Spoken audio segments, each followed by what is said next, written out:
Syksyllä 2021 järjestämme Healthcare Cyber Range-hankkeen pilottiharjoituksen.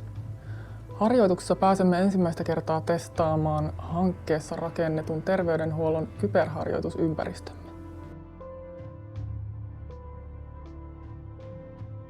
Healthcare Cyber Range-hankkeen pilottiharjoitus järjestetään Jyvsectechin kehittämässä RGC-kyberharjoitusympäristössä. Hankkeessa me ollaan kehitetty paljon uusia toiminnallisuuksia osaksi kyberharjoitusympäristöä. Sieltä löytyy sairaanhoitopiirit, sairaalat, sairaalajärjestelmät, Kelan järjestelmiä, valtiollisia muita kriittisiä järjestelmiä, jotka koko terveydenhuollon ketjuun kuuluu. Eli me on tehty suomeksi sanottuna digitaalinen terveydenhuollon toimintaympäristö mallintamaan reaalimaailmaa, mallintamaan siellä olevia riippuvuussuhteita, toiminnallisuuksia ja dataa eli tietoa, mitä potilaista ja terveydenhuollon toiminnasta ylipäätänsä generoituu ympäristöihin. RGC-harjoitusympäristöön ollaan kehitetty Healthcare Cyber Range-hankkeessa järjestelmiä vastaamaan terveydenhuollon realistista toimintaympäristöä mahdollisimman tarkasti. Meiltä löytyy muun muassa potilastietojärjestelmä, josta löytyy vuodeosastotietoja, potilaskertomuksia, reseptit, laboratoriotulokset, kuvantamisen tulokset eli röntgenkuvat vastaavat ollaan mallinnettu. Eli ollaan mallinnettu sitä digitaalista toimintaympäristöä mahdollisimman tarkasti.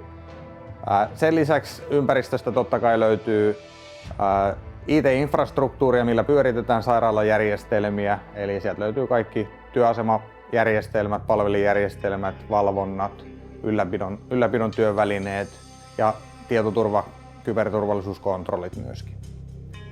Sen lisäksi, että meillä on sairaalajärjestelmiä, sairaalaympäristöjä, näiltä on realistiset yhteydet sitten kansallisiin järjestelmiin, kantapalveluun, muun muassa Kelan järjestelmissä, reseptikeskukset apteekkeihin ja sen lisäksi sitten Digi- ja väestöviraston järjestelmiin väestötiedosta ja henkilötiedoista ja näin edelleen.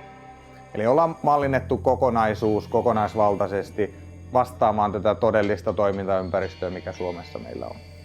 Kaikki lääkintälaitteet ja vastaavat järjestelmät ei ole oikeita, vaan niillä mallinnetaan oikean kaltaista toimintaa. Esimerkkinä vuodeosasto, josta meillä löytyy sitten potilaan pulssimittaukset, happisaturaatiomittaukset, joita ei tehdä oikealla laitteella, vaan se on generoitua dataa ja automatisoitua dataa, jolla me mallinnetaan vuodeosastopotilasta. Sairaalaympäristöjen ja terveydenhuollon järjestelmien lisäksi meidän ympäristöstä löytyy palveluntarjoajia. Tässä on esimerkkinä taustalla tietoturvan valvomon eli Security Operations Center toimijan ympäristöstä kuvaa ja järjestelmä, eli miten sitten palveluntarjoajat monitoroi ja valvoo sairaalaympäristöjen ja sairaalajärjestelmien kyberturvallisuutta.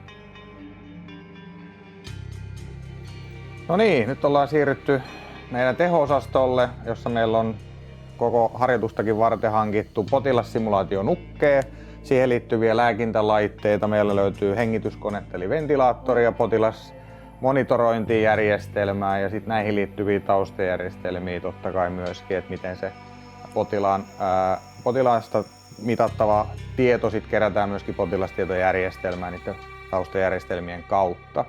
Potilassimulaattorilla me pystytään simuloimaan erilaisia potilastilanteita potilaasta ja lääkintälaitteesta kerätään meidän omaan potilastietojärjestelmään jatkuvaa dataa myöskin, jolla me pystytään tallentamaan niitä potilaan tietoihin. Eli kaikki nämä integroituu yhteen, nämä ei ole irrallisia kokonaisuuksia, vaan me tehdään kokonaisvaltainen terveydenhuollon ratkaisu, jossa sitten myöskin tämä kyberfyysinen elementti on täysin mukana, ja potilasturvallisuuteen vaikutetaan sitten tarvittaessa tai haluttaessa harjoituksessa.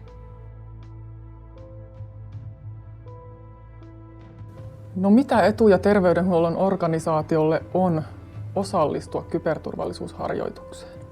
Osaamisen kehittäminen.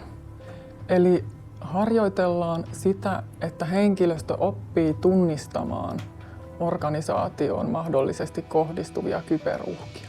Organisaatioiden suorituskyky kyberhäiriötilanteissa lisääntyy. Ympäristössämme osallistujat pääsevät kokemaan, miten laajoihin ja monimutkaisiin kyberhyökkäystilanteisiin vastataan ja reagoidaan. Kyberharjoitukset ovat ylivoimaisesti paras tapa testata olemassa olevia prosesseja ja toimintaohjeita häiriötilanteissa sekä uusia prosesseja ja havaita niiden kehittämiskohteet. Tässä oli lyhyt vilkaisu, mitä Healthcare Cyber Range-hankkeessa ollaan kehitetty ja mitä tullaan testaamaan syksyllä järjestettävässä pilottiharjoituksessa, jotta tulevaisuudessa me pystymme tarjoamaan palveluita terveydenhuollon eri toimijoille kyberturvallisuuden osaamisen kehittämisessä, toiminnan kehittämisessä ja totta kai sitten yhteistoiminnan harjoittamisessa harjoituksien ja koulutuksien kautta.